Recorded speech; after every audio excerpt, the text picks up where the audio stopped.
Welcome back. This is part 20 of our Galactic history. I'm Lance White, and I'm with Andrew Bartzis. How you doing? Well, we have gotten up to the 7th and 8th pyramid fortification and the second fall of Atlantis. Second fall of Atlantis, when they truly realized the direness of the circumstances. And then they create the control rooms to lock out everyone.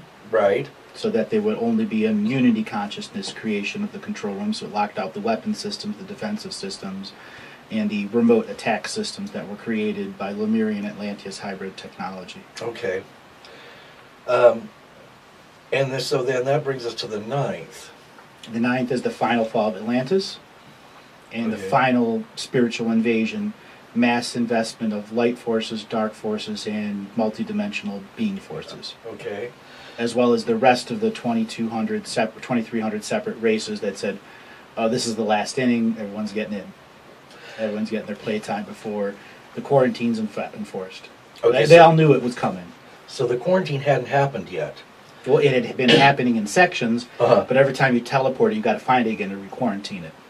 Ah, okay. This is where the last of the teleportations come in. Oh, okay. So the whole solar system is teleported, not just the Earth at this point.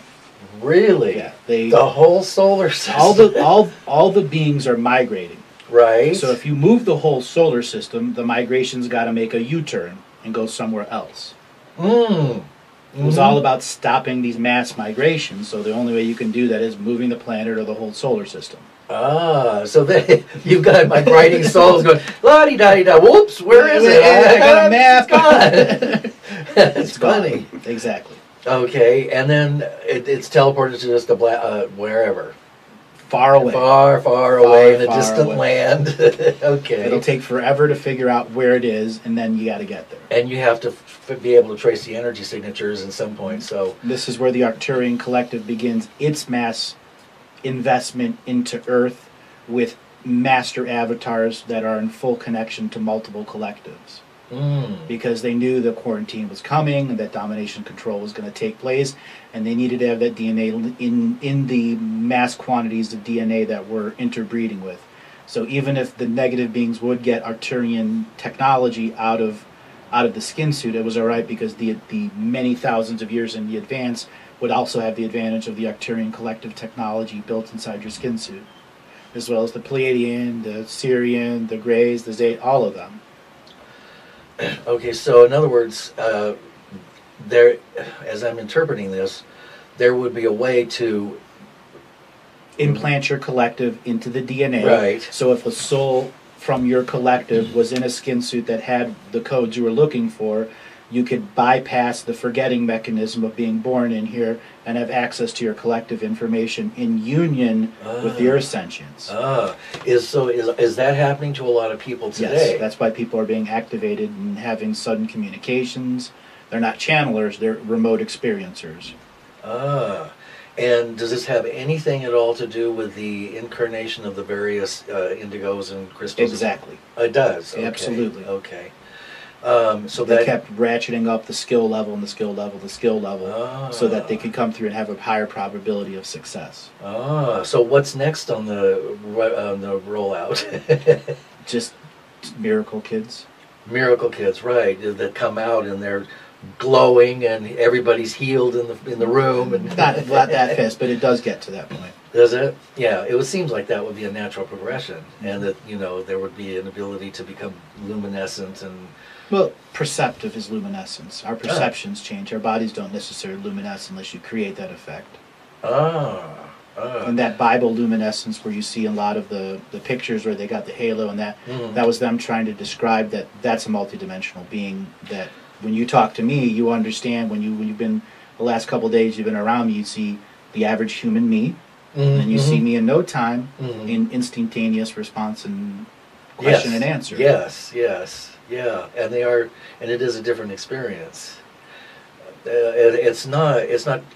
Well, I was going to say it's not dramatic, because you're always a continuity, and I see the compassionate healer, and the person who does readings, and the person who feels, and I see the multidimensionality of you, and the more I see of your various aspects, the more deeply moving it is for me to be around you. Thank you. And I suppose that's one of the, I know I'm diverting off this topic briefly, but that's one of the pluses and pitfalls, that when people begin to recognize the truth and the feeling behind you, there will be many who want to be with you, spend time with you, ask you questions, and so on and so forth. So do you have a way to deal with the explosion of interest in you as a The multi-dimensional me does, yeah and the me that's not always in contact with the multi-dimensional, because I don't need to know everything. Right, In fact, I don't right, want to, right. because it's too much. oh yeah It's just too much at times. yeah Turning yeah. the skill on is a skill. yes Remaining in the field is a skill. yes Doing what I do is my passion while I'm using that skill. right And that passion is to give everyone the heart sense truth from the Akashic record, and allow their tools of discernment to let the energies filter through. mm-hmm. So the detractors will be the detractors. I'll give them no energy, and the only energy they've received is those that are in defensive detraction. In situations where people are coming to me for readings, right now there's several people outside waiting for readings, and I already did enough readings for this weekend. I cannot do any more Mm-hmm. if I'm going to complete this project. right So yes, unfortunately, I do have to make that physical choice when to stop and to turn it off. yeah When I get back, there'll be several hundred Skype messages waiting for me, several hundred emails. I get 200 to 300 emails a day now. Before these last shows went viral, right so you can only imagine the volume of people that are trying to communicate to me. And I get these messages in Skype that are like 30 pages long, my entire life story, wow because they know they can't get a hold of me, but just writing that and sending that to my energy completes something for them. right which is something that our shamans teach us that we can do, is writing it down Exactly. and then burning it. It doesn't even have to go to anybody, as long as you have acknowledged yourself and your own Correct. story. So, okay, well that helps me to answer that question. So I'm just a person like everyone else. right, I'm choosing to do this, yeah, and you're choosing to do this because Right. it feels right. right, David's here doing Right. this, and everyone else here is doing this because this is our time of sovereign free will and expressing soul family will. That we Right. don't want to live like this anymore. right. We have had it. Had it. We have And had it. here's what they've done to make us say I've had it. Right, right. And if anybody who doesn't get it needs to listen to what they've done, so they can reach the point where their spiritual anger and hackles rise to the point where they say, "Oh my God, Yeah, enough's enough. that's it, no more." Put on the gloves and the boots and the shovels and the picks and start digging into I'm it. pulling the plug on the Yeah. banking system, pulling my money out of the bank, whatever. Mhm. I'm not giving any energy to anything that has to do with the tools of domination and control. Mhm. And that is pretty much everything on the planet. Mhm. All the marketing and everything. Okay. So, so the ninth pyramid fortification was the last one. The when last of Atlantis the sentients of Atlantis that ultimately knew there was a corruptive force in their incarnation pattern that they could never prevent. That no matter what they did, the volume that was there, no matter what time wars they did, there was no chance for them to go back to the beginning and change it. So the only other choice was to go to the end. Right, and the end is Now. now. 2011 to 2014. 14. This is where all of the 2,300 species that have been doing Time Wars is manifesting everything that they're doing because they realized they couldn't go back to the beginning and change it, so they had to invest into the future or layers into the future. So all of their propaganda, technology, spirituality stuff all popped up just before the awakening, just before Earth pops out of the densest part and into the lighter part with the rest of the solar system. Now that has to do, that also has to do with Mars. Correct. Earth and Mars are part of the consciousness of Earth. Yep. And so there is we are the ones who are raising our consciousness And so, depending on how that occurs, whether we become less conscious as a collective or more conscious, determines which one enters first into the higher field, which Correct. is Earth or Mars.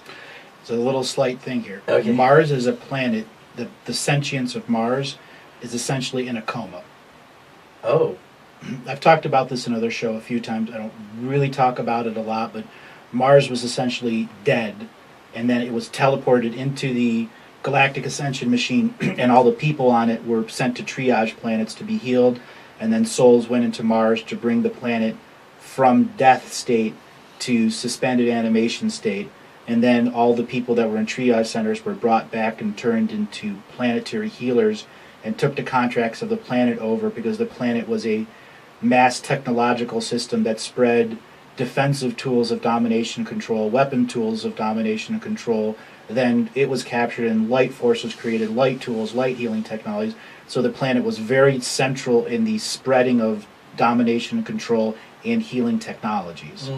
So it was a central piece of the dramatic lines of puzzles that they needed people to incarnate here. If Mars was out of the puzzle, as much as 40% of the migration forces would go somewhere else.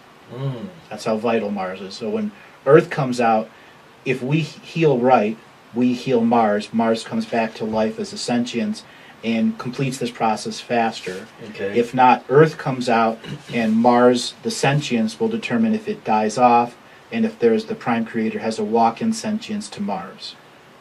And then the people on Mars alive right now, they won't die. They'll be given new contractual obligations in a more free way to get rid of the karma of the drama there. So is there an advantageous is there an advantage for one or the other to? Yes, if Earth and Mars go collectively, Yeah. then there is a great healing, and a lot of the war dealings get dealt with right away.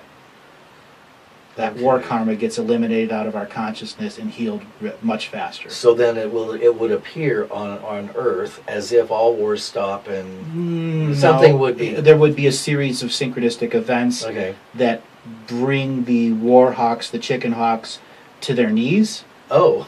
In psychic form. Okay. And they would no longer be attached to that zealot tangent. Oh, nice. Because their field of energy doesn't exist for them to be in that zealot tangent anymore. Nice. Well, in any case, that will be part of the eventuality. That will Correct. be So no matter how it works out, it's a matter of timing, and we don't know yet how the level of consciousness will proceed. Correct. Because there are so many players throwing their last cards out, and who knows? Is it possible for these players at the card table to have cards hidden? But all of them have royal flushes right now. Wow. Who wins, and everyone has royal flushes. The dealer. Oh. And who was that? Earth. Earth. Oh, all right. So she gets to go her sentience. They're playing with just the graduating timeline, and they're screwing with Earth, putting saddles on her, attacking her, and stopping her from doing what she can do. But when we awaken, she awakens even 1,000-fold, and the system of domination and control is just hairs to them. Oh. To her. So they can be plucked off or colored or whatever they want. If she was fully sentient right now, she could make all the dark eyes pink, sparkly, unicorn-looking things. Oh my God! No fear anymore. Wow. So when she is released from her slavery and imprisonment, which is also ours, which we share, then we're all... She's enslaved until we are enslaved. Until we are. If we're enslaved, she's enslaved. Right, and if she is, we are. Okay. So if one gets free, they're all free. We're all free. So, but it's not likely that we would be freed first. That's how the Unity Consciousness bombs were created.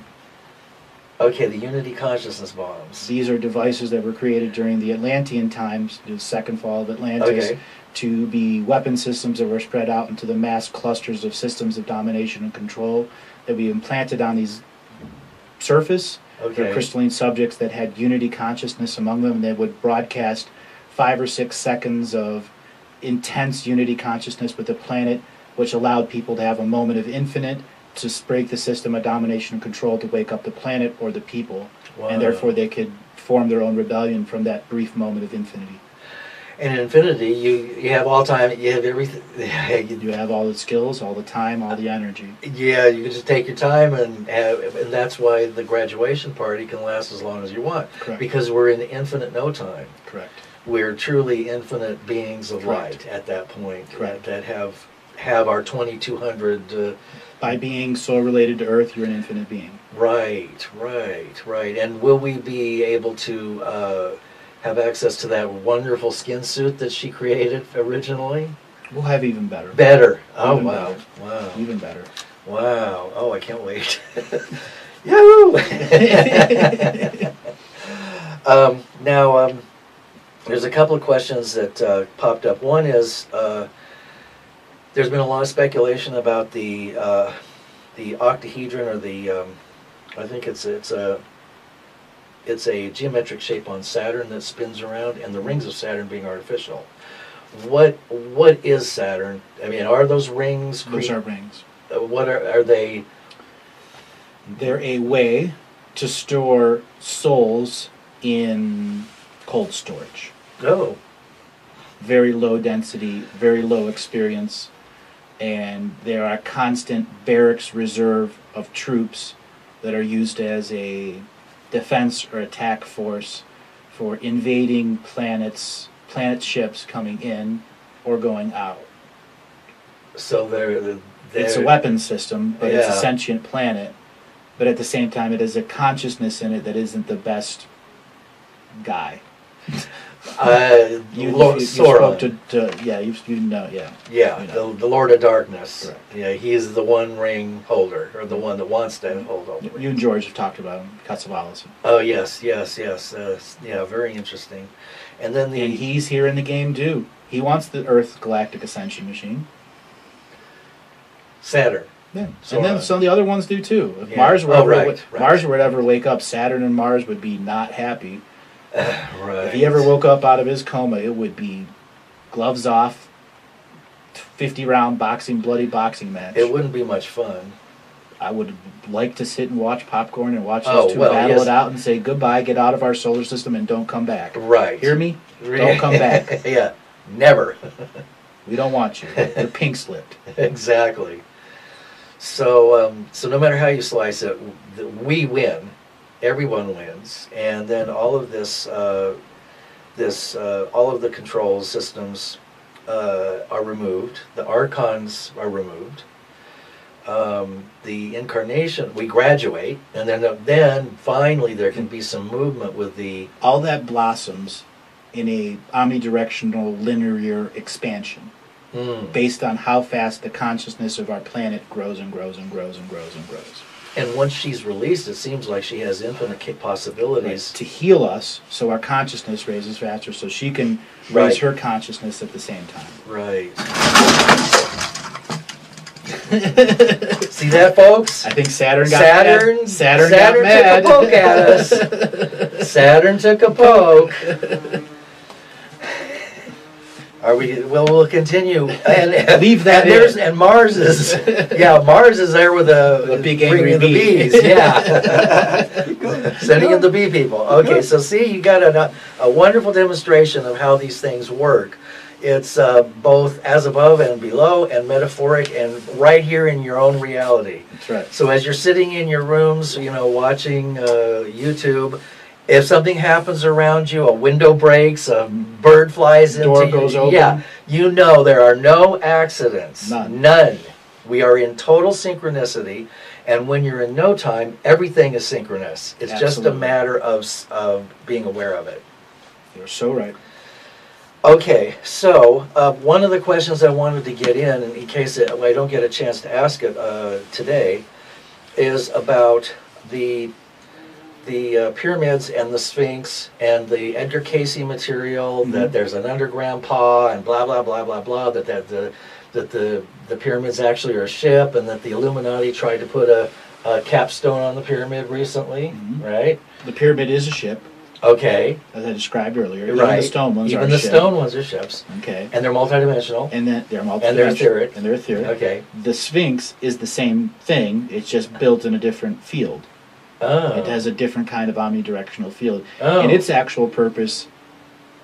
Hold on, let me scale this down a second. You have the first installations of dominant control religion, but it still allows consciousness expansion, and you still have at least half of the user manual to your body when this was created. They didn't take away the whole user manual. Okay. So the Sphinx was a place where priests and priestesses of high energy, both light and dark, could go to commune with the Earth source or any other planetary sentient source that would give knowledge and wisdom to both light and dark sides. There was this, best way to describe it, certain spots of Earth where both light and dark could come and not fight each other. The land was set up where they would just debate, learn, find a way to come together. And the zealot ones would just stay away at that point. So there was always something, and you still had members of the neutral force there that could come in and moderate, like the Venusian philosophers that would come in and moderate and broadcast these things. And the Sphinx would be used as this central source so that both light and dark priestess can commune to the same source and get the same answers while looking at each other and see the synchronicities there. At the same time, the Sphinx would store wisdom and knowledge within the stone structure of all the decisions that were made during these debates, and it would record all of the light and dark debates. So if anybody wanted to come to it, at the base of the pyramids, which were consciousness expansion devices, you have this consciousness to storage teaching machine. As for Edgar Casey's thing under the foot, it's a metaphor, but it is there inside the Sphinx, and you need to learn how to read the records of that Sphinx. And there are other Sphinx that store other records for other purposes, for other factions in that time frame. The Mayans and the Aztecs and the Toltecs had their own versions too. The people of Easter Island, the people of Japan, China, they had all their own versions of these knowledge storing devices. They're all over. And many of them are still intact, and but many of them are in polarity, not in neutrality. Okay. Some are in neutrality, which are essentially copies of the Akashic record. Some are a polarity of light and dark, and some are an in-between interpretation. Okay. All right. What about this? What about what's Jupiter's role in all this? Did I ask a loaded question? You asked a really loaded question. Let me give this answer a second here. Okay, take your time. We're in no time. Jupiter is a joker in the deck. Really? It can bring whatever it wants to bring and break rules. Ooh. And it has an ego. And it has many children planets that are waiting to come in and take over the other 66 planets' roles. So, in one sense, it's a dominant controlling force, passive dominant control. It's not as aggressive as what we have here. Right. It's still a dominant controlling force, but it comes from another universe that allowed limited free will. And it's trying to bring in, enforce this concept of limited free will into the Galactic Ascension machine, which isn't a bad thing. But at the same time, now it's recraving our total sovereignty, and total sovereignty doesn't align with limited control. Right.